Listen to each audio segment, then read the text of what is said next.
आज हमारे चारों तरफ होने वाली हर एक घटना को समझाने के लिए विज्ञान के पास अलग अलग नियम मौजूद है। इसके बावजूद भी आज भी मनुष्य प्रकृति से जुड़ी हुई हर एक घटना को अपने बनाए हुए सिद्धांतों से पूरी तरह से समझा पाने में असफल ही रहा है। जब वो इस ब्रह्मांड में फैली हुई बड़ी बड़ी गैलेक्सी जैसी कैलिस्टिकल बॉडीज को देखता है, तब वो उनसे जुड़े हुए सिद्धांतों को डेवलप करने की कोशिश करता है। किस तरह से सूर्य एनर्जी प्रोड्यूस करता है, सूरज की उम्र कितनी है, इसका अंत किस स्टेट में बदलते हुए होगा, इसके अंत का परिणाम उसके सोलर मंडल में घूमते हुए कितने ग्रहों पर पड़ेगा, क्या उसके खत्म होने का परिणाम इस पूरे सौर मंडल को ले डूबेगा, हमारे सोलर सिस्टम का भविष्य क्या है, जो सोलर सिस्टम हमारी गैलेक्सी में मौजूद है उस गैलेक्सी का भविष्य क्या है, इस पूरे ब्रह्मांड का भविष्य क्या है, हमारा भविष्य क्या है, हमें बनाने वाला कौन है। ऐसे हजारों सवाल आज भी उसके सामने खड़े हैं और वो उन्हें हर तरह से समझाने की कोशिश में लगा हुआ है। जब हम नेचर में नजर आने वाली बेसिक चीज यानी जब मनुष्य का सामना प्रकृति के द्वारा बनाए गए सबसे छोटे पार्टिकल्स यानी इलेक्ट्रॉन, प्रोटॉन और उनके एटॉमिक सब पार्टिकल से हुआ, तो उसके बनाए गए हर एक सिद्धांत धराशायी हो गए। जहां वो इस खुशी में पागल था कि उसने ऐसे यूनिवर्सल लॉ बना लिए हैं जो कि इस ब्रह्मांड में होने वाली हर एक घटना को बड़ी ही आसानी से समझा सकते हैं, तो वहीं जब उसका सामना आंखों से दिखाई नहीं देने वाले क्वांटम वर्ल्ड से हुआ, तो उसके सभी नियम रखे रह गए। आंखों से दिखाई देने वाले इस वर्ल्ड पर काम करने वाले नियम आंखों से दिखाई नहीं देने वाले और इस पूरी सृष्टि का निर्माण करने वाले वर्ल्ड पर काम नहीं करते हैं। अब ऐसे में उसके सामने सबसे बड़ी समस्या ये खड़ी हो गई कि वो इस क्वांटम वर्ल्ड को कैसे समझे, क्वांटम वर्ल्ड काम कैसे करता है, ये किस तरह से हमारे संसार को प्रभावित करता है, किस तरह से बहुत सारी घटनाओं को समझा पाना अभी तक मुश्किल है। इन सभी सवालों के जवाब ढूंढते ढूंढते मनुष्य ने क्वांटम फिजिक्स का आविष्कार किया। ये एक ऐसा वैज्ञानिक क्षेत्र है जहां मनुष्य अपने सिद्धांत बड़े बड़े ग्रहों को देखकर नहीं, बल्कि बहुत ही छोटे छोटे एटॉमिक पार्टिकल्स, इलेक्ट्रॉन, सब एटॉमिक पार्टिकल्स पर काम करने वाले नियमों की खोज करता है ताकि वो इस क्वांटम वर्ल्ड को अच्छे से डिफाइन कर पाए। इलेक्ट्रॉन और प्रोटॉन क्वांटम घटनाएं हैं और ये हमारे चारों तरफ हर समय मौजूद रहते हैं। यही हमारे हर एक काम पर अपना योगदान देते हैं। क्वांटम घटनाएं विचित्र होती हैं और मनुष्य को लगता है कि ये घटनाएं पूरी तरह से अलौकिक घटनाएं हैं, लेकिन ऐसा नहीं है। क्वांटम घटनाएं भी नॉर्मल घटनाएं ही हैं, लेकिन इन्हें क्वांटम जैसे कि फिजिक्स की सहायता से ही समझाने की कोशिश की जाती है और इसे इसी से ही समझाया जा सकता है। और क्वांटम वर्ल्ड की कॉम्प्लिकेटेड टर्म की वजह से यहाँ पर होने वाली हर एक घटना हमें अलौकिक घटना जैसी ही दिखाई देती है। यही रीजन है कि क्वांटम फिजिक्स के बारे में अभी भी लोगों को यही लगता है कि क्वांटम फिजिक्स बेकार का फिजिक्स है। लेकिन जैसे जैसे वैज्ञानिक खोज आगे बढ़ती जा रही है, वैसे वैसे आज तक समझ में नहीं आने वाली घटनाओं की व्याख्या क्वांटम फिजिक्स की सहायता से बहुत ही आसानी से की जा रही है। क्वांटम फिजिक्स के द्वारा की गई घटनाओं की कैलकुलेशन वैज्ञानिक प्रयोगों के आधार पर भी एकदम सटीक आती है। तब मनुष्य को ये सोचने पर मजबूर होना पड़ता है कि इतने छोटे जो सब एटॉमिक पार्टिकल हमारी इस दुनिया को बनाने में महत्वपूर्ण भूमिका निभाते हैं और वे हमें हर पग पग पर किस तरह से प्रभावित करते हैं। क्वांटम फिजिक्स आज इतना बड़ा क्षेत्र हो गया है कि ये हमारे हर एरिया पर लागू होता है। क्वांटम फिजिक्स के कॉन्सेप्ट के आधार पर आज chemistry, biology, astrophysics, astro science को समझने की कोशिश की जा रही है। जो कॉन्सेप्ट कभी इन साइंस स्ट्रीम के नॉर्मल लॉ से नहीं समझा पाए थे, उन्हीं सवालों को वैज्ञानिकों ने क्वांटम थ्योरी की सहायता से बहुत ही अच्छे से समझाने में सफल हो रहे हैं। इसी क्वांटम फिजिक्स ने हमें ऐसे अनेक आविष्कार दिए हैं जिनके बारे में मनुष्य कभी सोच ही नहीं सकता था। क्वांटम वर्ल्ड और क्वांटम कॉन्सेप्ट के आधार पर ही मनुष्य ने लेजर और ट्रांजिस्टर को जन्म दिया, जिन्होंने हमारी इस दुनिया को तेजी से आगे बढ़ने में सहायता की। ये क्वांटम वर्ल्ड और क्वांटम कॉन्सेप्ट का ही कमाल है कि जिस कंप्यूटर को हम कभी कल्पना ही मानते थे, जिस कंप्यूटर को हम केवल एक अलौकिक घटना ही मानते थे, वो कंप्यूटर आज वैज्ञानिकों ने संभव कर दिखाया है। यानी वैज्ञानिकों ने क्वांटम कंप्यूटर बनाने में सक्सेस हासिल कर ली है। क्वांटम वर्ल्ड हमें इस संसार की ऐसी घटनाओं को भी इसी तरीके से समझा सकता है जिन्हें हमारे सेंस ऑर्गन कभी देख नहीं पाते, कभी समझ नहीं पाते हैं। यानी मिस्ट्री से भरे हुए इस क्वांटम वर्ल्ड और इसके विकास के सिद्धांत बहुत ही ज्यादा कॉम्प्लिकेटेड है और यही कारण है कि ये इसे और ज्यादा कठिन बना देते हैं। इसी कारण से इसकी फिजिक्स को समझना आसान नहीं है। ये घटना के होने और नहीं होने की प्रिडिक्शन करता है। ये कभी भी इस बात पर सहमत नहीं होता कि ऐसा हो सकता है। ये हमेशा दो ऑप्शन के साथ काम करता है कि कोई चीज हो भी सकती है और नहीं भी हो सकती। जैसे कि जब कोई व्यक्ति एक कमरे में बंद है, तब क्वांटम वर्ल्ड उसके लिए प्रिडिक्शन करता है कि जब तक उसे ऑब्जर्व नहीं किया जा रहा है, जब तक उसको देखा नहीं जा रहा है, तब तक कमरे में बंद व्यक्ति दो पोजीशन पर होता है। वो व्यक्ति एक ही समय में जिंदा भी होता है और एक ही समय में मरा हुआ भी होता है। इसी तरह के कॉन्सेप्ट व्यक्ति को उलझा देते हैं। तो वहीं ऐसे ही कॉन्सेप्ट उलझाने वाले संसार के नियमों को सुलझा भी देते हैं। अब सवाल ये उठता है कि हमारे इस क्वांटम फिजिक्स का इतिहास क्या है, इसकी शुरुआत कैसे हुई और किन-किन सिद्धांतों के आधार पर हमारे इस क्वांटम फिजिक्स और इसके कॉन्सेप्ट काम करते हैं। क्वांटम फिजिक्स के क्षेत्र का विकास 1800 के दशक के अंत और 1900 के दशक की शुरुआत में हुआ था। ये एक ऐसा दौर था जब क्वांटम वर्ल्ड से संबंधित अनेक प्रकार की समस्याओं को सुलझाने के लिए अनेक प्रकार की खोजें लगातार हो रही थी, जिसे क्लासिकल फिजिक्स के रेगुलर सिद्धांतों के आधार पर समझाया नहीं जा सकता था।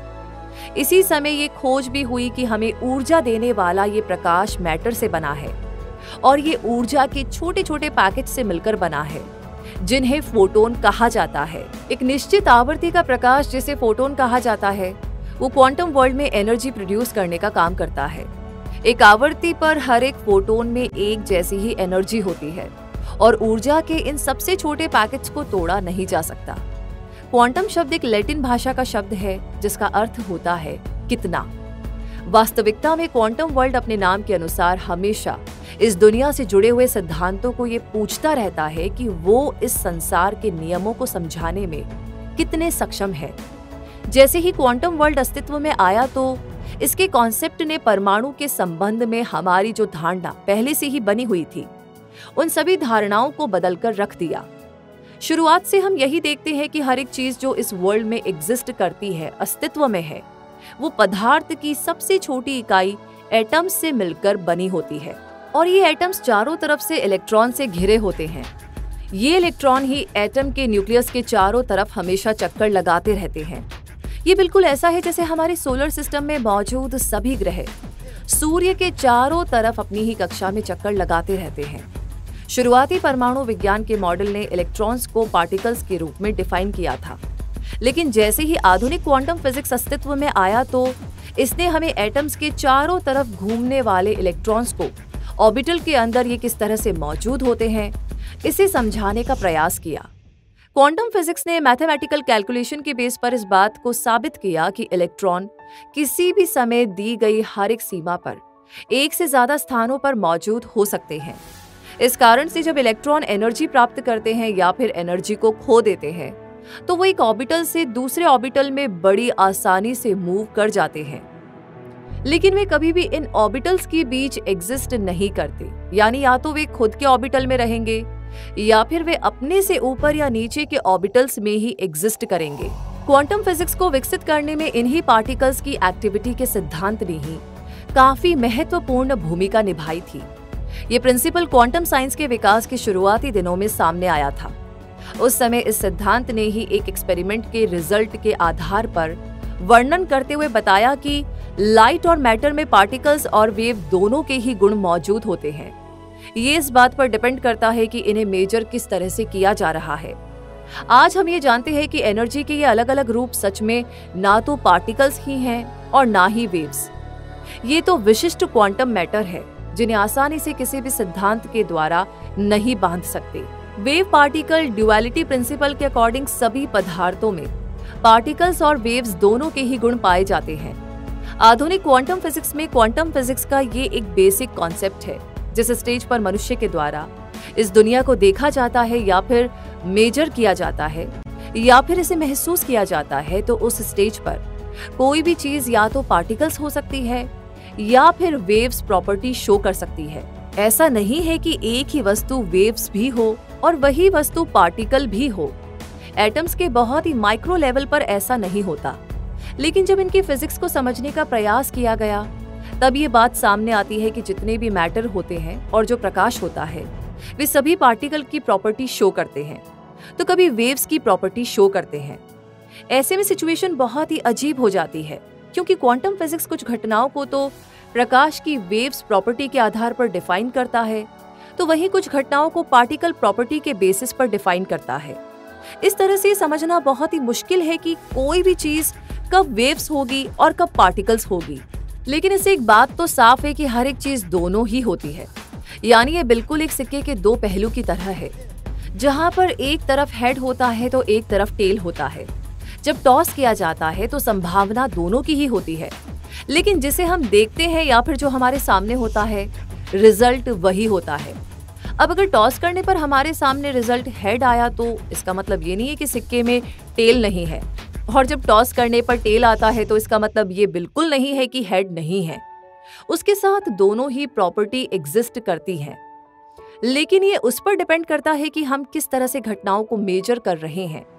ये दोनों चीजें एक दूसरे के अपोजिट हैं, लेकिन दोनों में से एक के बिना दूसरे का अस्तित्व है ही नहीं, यानी दोनों का ही होना जरूरी है, नहीं तो मैटर या सिक्का एग्जिस्ट ही नहीं करेगा।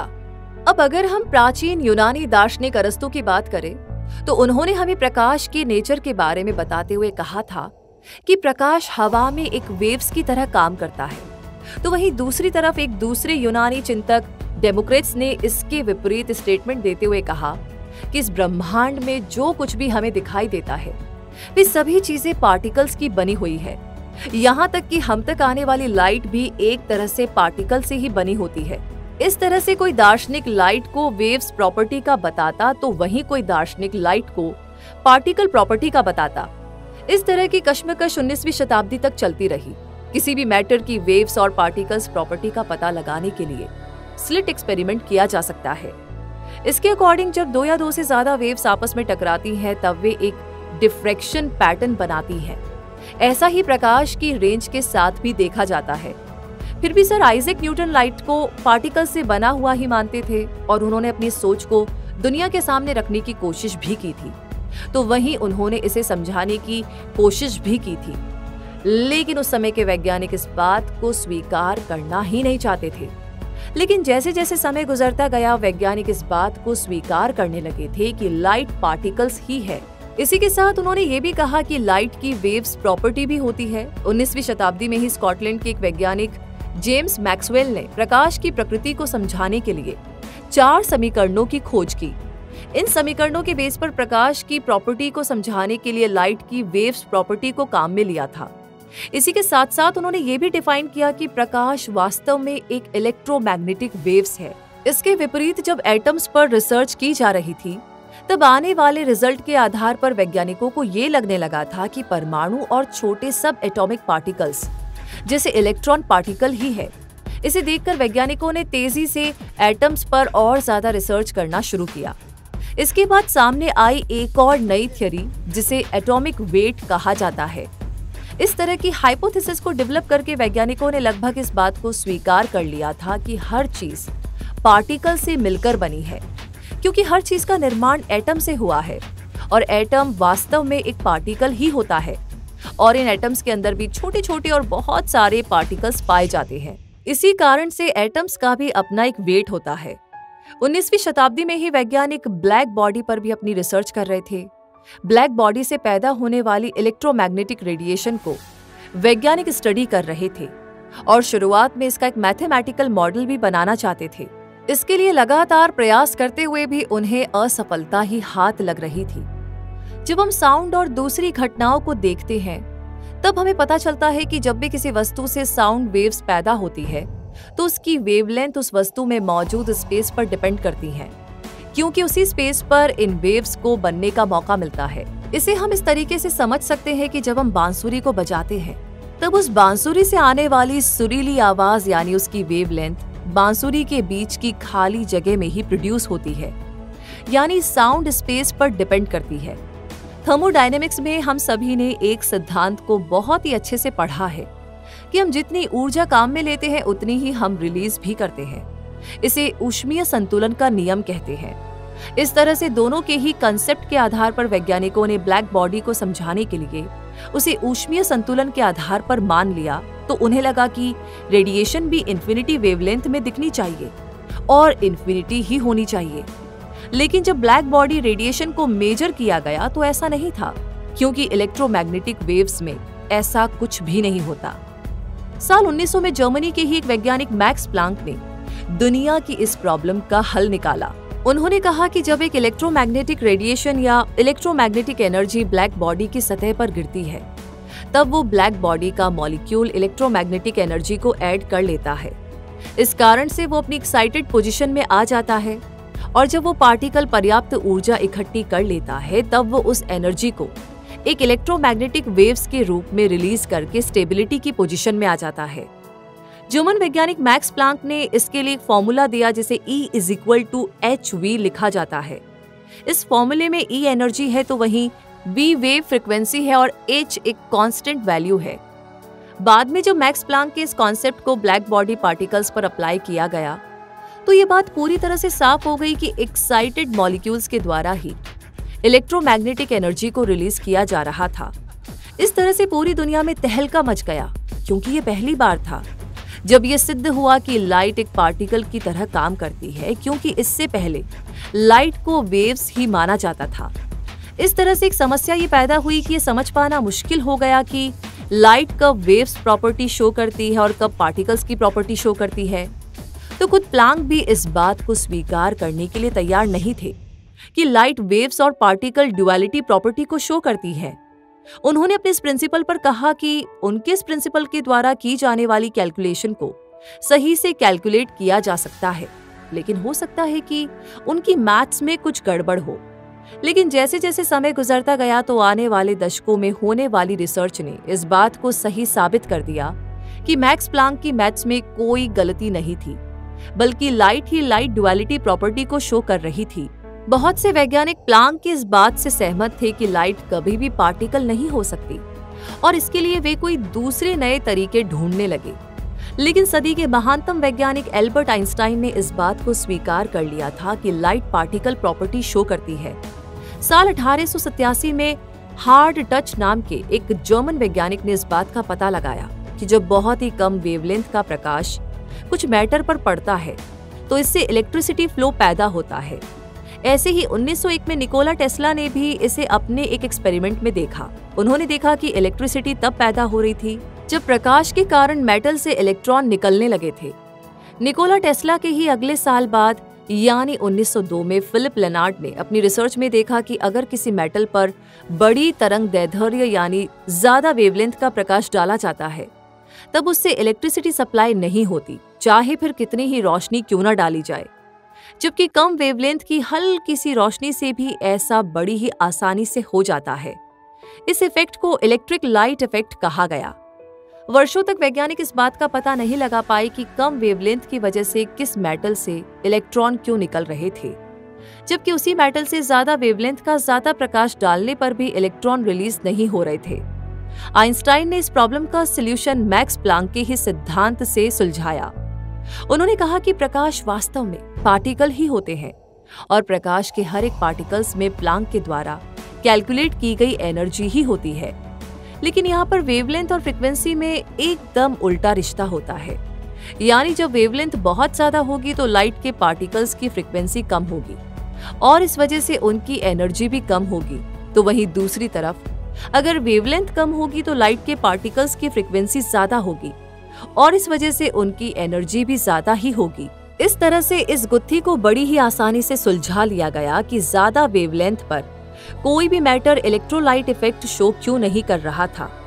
जैसे ही कम वेवलेंथ का थोड़ा सा प्रकाश भी किसी मेटल पर गिरता तो वो काफी ज्यादा एनर्जी वाला होता और वो इस वजह से कम वेवलेंथ के प्रकाश से मैटर से इलेक्ट्रॉन पार्टिकल्स रिलीज होने लगते। तो वही ज्यादा वेवलेंथ का अर्थ है कि बहुत ही कम एनर्जी और इस कारण से कम एनर्जी के चलते ज्यादा प्रकाश डालने पर भी मैटर से इलेक्ट्रॉन पार्टिकल्स रिलीज नहीं होते। इस सिद्धांत के लिए एल्बर्ट आइंस्टाइन को 1921 में फिजिक्स का नोबेल पुरस्कार दिया गया और इसी कॉन्सेप्ट पर 1918 में फिजिक्स का नोबेल पुरस्कार मैक्स प्लांक को पहले ही दिया जा चुका था। क्वांटम फिजिक्स के बेसिक कॉन्सेप्ट को बनाने में एक दूसरे सिद्धांत सुपरपोजिशन ने बड़ा ही महत्वपूर्ण योगदान दिया है। ये कॉन्सेप्ट क्वांटम फिजिक्स को काफी टिपिकल बना देता है। इसे हम इस तरह से समझ सकते हैं कि जब एक ही समय में एक तालाब के दो अलग अलग बिंदुओं से तालाब की सतह को छूने का प्रयास करते हैं, तब हर एक बिंदु से लहरें निकलकर बाहर की सतह की तरफ फैलने लगती है। इस तरह से ये वेव्स एक दूसरे को इंटरैक्ट करने पर बहुत ही कॉम्प्लिकेटेड पैटर्न को बनाती हैं, जहां ये दोनों लहरें आपस में मिलती है। इस तरह से लहरों का आपस में मिलना ही वेव्स के लिए सुपरपोजिशन कहलाता है। इस तरह से क्वांटम साइंस में इलेक्ट्रॉन, फोटोन जैसे सब एटॉमिक पार्टिकल्स में भी इसी तरह की प्रॉपर्टी पाई जाती है, जो आपस में ऐड हो सकती है और इस तरह से वे सुपरपोज्ड पोजीशन बना लेती है। क्वांटम फिजिक्स में क्वांटम मैथमेटिकल होती है। उन्हें किसी भी इक्वेशन के रूप में डिफाइन किया जाता है, जिससे किसी भी स्टेट पर मौजूद किसी भी मैटर की संभावनाओं का वर्णन किया जाता है। क्वांटम मैथमेटिकल इक्वेशन एक इलेक्ट्रॉन के एक स्पेशल स्पीड से चलने या फिर किसी भी एक निश्चित स्थान पर रहने की संभावना के बारे में इंफॉर्मेशन प्रोवाइड करवाता है। जब इलेक्ट्रॉन किसी भी एक पोजीशन में होता है तो ये अलग अलग स्टेट में अलग अलग रिजल्ट के रूप में माना जा सकता है, जिसमें से हर एक को देखे जाने की विशेष संभावना होती है। एक को दो अलग अलग स्पीड के सुपर पोजीशन में या फिर दो अलग अलग स्थान पर एक साथ कहा जा सकता है। यानी ये कहा जा सकता है कि इलेक्ट्रॉन दो जगह एक साथ उपस्थित हो सकता है। सुपरपोजिशन का ये कॉन्सेप्ट क्वांटम कंप्यूटर के कॉन्सेप्ट को काफी आगे लेकर जा सकता है। इसकी कल्पना करना बहुत ही मुश्किल होता है, जैसे कि श्रोडिंगर की बिल्ली जिसे एक बॉक्स में बंद कर दिया जाता है। उस बॉक्स में एक रेडियो एक्टिव एलिमेंट भी रहता है। जब उसको बंद कर दिया जाता है तो संभावना बनती है कि या तो बिल्ली मर चुकी है या फिर अभी भी जीवित है। क्वांटम फिजिक्स का सिद्धांत कहता है कि एक ही समय पर बिल्ली जिंदा भी है और मरी हुई भी है, और ऐसा तब तक रहेगा जब तक हम उस बॉक्स को खोलकर नहीं देखेंगे। ऐसा ही क्वांटम वर्ल्ड में भी होता है। कोई इलेक्ट्रॉन तब तक अपनी हर संभव पोजीशन में रहता है जब तक कि उसे ऑब्जर्व नहीं किया जा रहा हो, और जैसे हम उसे मेजर करते हैं तो वो अपनी हर संभव पोजीशन में से किसी भी एक स्टेट में हमें दिखाई देता है। सुपरपोजिशन को इस तरह से समझ सकते हैं कि जैसे कि गणित में क्वेश्चन है x² = 4। जब हम इस इक्वेशन को सॉल्व करते हैं तो हमारे पास इस इक्वेशन का एक आंसर x = +2 और दूसरा आंसर -2 आता है। इस तरह से एक इक्वेशन के लिए दो अलग अलग आंसर आते हैं और दोनों ही आंसर इस इक्वेशन के लिए सही होते हैं। इस तरह से मिलने वाले ये दोनों आंसर इस मैथमेटिकल इक्वेशन के लिए सुपरपोज्ड होते हैं। अब सवाल ये आता है कि वैज्ञानिक किसी भी एलिमेंट्स की सुपरपोजिशन को किस तरह से डिटेक्ट करते हैं। वैज्ञानिकों के द्वारा बहुत सारे प्रयोग इस बात को सिद्ध करने के लिए किए गए हैं कि निश्चित रूप से सुपरपोजिशन होती है। हम जिस लाइट को देखते हैं जो हमारे चारों तरफ मौजूद होती है, वो अनेक प्रकार की पोजीशन का कॉम्बिनेशन होती है। इसमें पिक्स और वैलीज होती है जो इसे अलग अलग डायरेक्शन में रोटेट करने का काम करती है। दूसरे शब्दों में हम कह सकते हैं कि light in a superposition of this different polarized state. जब प्रकाश की ये रेज अपने सराउंडिंग के साथ इंटरैक्ट होती हैं, तो उनकी प्रॉपर्टी बदल जाती है। इसे हम इस तरीके से समझ सकते हैं। हम दो फिल्टर लेते हैं जो प्रकाश की वर्टिकली एंट्री करने की परमिट देते हैं। दोनों ही फिल्टर एक दूसरे से थोड़ी दूरी पर होते हैं और इन्हें किसी भी लाइट सोर्सेस के सामने रखा जाता है। कब यहाँ पर अलग अलग पोजीशन पर प्रकाश का व्यवहार अलग अलग होता है, तो जब दोनों ही फिल्टर वर्टिकल पोजीशन में होते हैं, तब प्रकाश पूरी तरह से इन दोनों फिल्टर से निकल जाता है। लेकिन जैसे ही एक फिल्टर को थोड़ा सा घुमाया जाता है और लगभग 45 डिग्री तक उसे घुमा दिया जाता है, तब गुजरने वाले प्रकाश की मात्रा आधी हो जाती है। और जब इसे 90 डिग्री के एंगल तक घुमा दिया जाता है तो फिर इससे कोई प्रकाश नहीं गुजरता है। इस तरह से अगर हम ये मान लेते हैं कि प्रकाश की कोई सुपर पोजीशन नहीं होती, तो जैसे ही दूसरे फिल्टर को डिग्री के एक एंगल तक घुमाया जाता है तो प्रकाश पूरी तरह से रुक जाना चाहिए था, क्योंकि पहले फिल्टर से निकलने वाला प्रकाश वर्टिकली रूप से पोलराइज्ड होता है। लेकिन अब हम इस एक्सपेरिमेंट को थोड़ा कॉम्प्लिकेटेड बना देते हैं और अब प्रकाश के वर्टिकली फिल्टर और हॉरिजॉन्टली फिल्टर के बीच एक डायगोनल फिल्टर को रखा जाता है।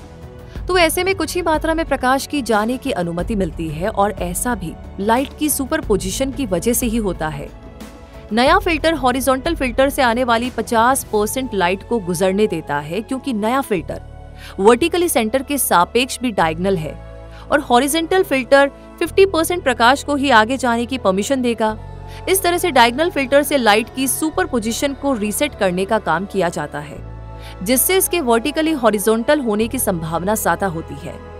क्वांटम फिजिक्स को और ज्यादा कॉम्प्लिकेटेड अनसर्टेनिटी प्रिंसिपल बनाता है। अनसर्टेनिटी प्रिंसिपल का मानना है कि हम अपनी हर दिन की जिंदगी में मूव करने वाली हर एक वस्तु की गति को मेजर कर सकते हैं, साथ ही साथ वो कहाँ पर स्थित होंगी इस बात का भी हम पता लगा सकते हैं। लेकिन क्वांटम दुनिया में ऐसा नहीं हो पाता। वहां पर पाए जाने वाले पार्टिकल्स के साथ अनसर्टेनिटी नाम का एक सिद्धांत काम करता है, जिससे ये पता लगाना बहुत मुश्किल हो जाता है कि कोई पार्टिकल किस स्पीड से चल रहा है और वो कहाँ मिलेगा। तो 1927 में जर्मन फिजिसिस्ट और नोबेल पुरस्कार विजेता हाइजेनबर्ग द्वारा अनसर्टेनिटी प्रिंसिपल को तैयार किया गया। ये प्रिंसिपल कहता है कि हम किसी भी पार्टिकल की पोजीशन और स्पीड, जैसे कि किसी भी फोटोन या इलेक्ट्रॉन की पोजीशन और इसकी स्पीड को एक्यूरेसी के साथ एक साथ मेजर नहीं किया जा सकता।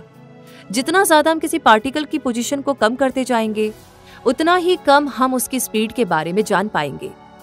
तो इसे हम दूसरे शब्दों में इस तरीके से समझा सकते हैं कि अगर हम एक कछुए को एक इलेक्ट्रॉन के आकार का बना दे, तब ऐसी पोजीशन में हम केवल उसकी स्पीड या फिर उसकी पोजीशन दोनों में से सिर्फ एक की ही कैलकुलेशन एक्यूरेसी के साथ कर सकते हैं।